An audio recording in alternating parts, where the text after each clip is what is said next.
Pay scale ঘোষণার দাবিতে শিক্ষক নেতা অধ্যক্ষ আজিজির প্রতিষ্ঠানে বিক্ষোভ।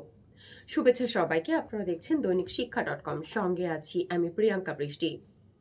নবম জাতীয় পে স্কেল প্রজ্ঞাপন জারির দাবিতে এমপিওভুক্ত শিক্ষা জাতীয়করণ প্রত্যাশী জোটের সদস্য সচিব ও বাংলাদেশ মাদ্রাসা শিক্ষক কর্মচারী ফোরামের সভাপতি অধ্যক্ষ দেলোয়ার হোসেন আজিজির প্রতিষ্ঠানে বিক্ষোভ সমাবেশ অনুষ্ঠিত হয়েছে।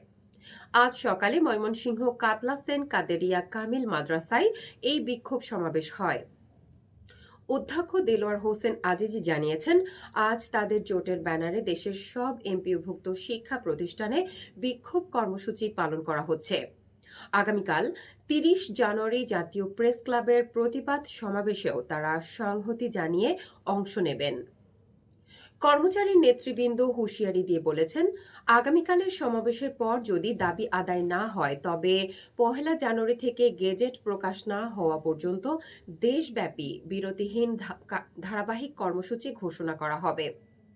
উল্লেখ্য, মূল্যস্ফীতির সঙ্গে সামঞ্জস্য রেখে বেতন সমন্বয়ের লক্ষ্যে গঠিত জাতীয় বেতন কমিশন ২০২৫ গত ২১শে জানুয়ারি প্রধান উপদেষ্টার কাছে প্রতিবেদন জমা দিলেও এখনও কোনো প্রজ্ঞাপন জারি করা হয়নি।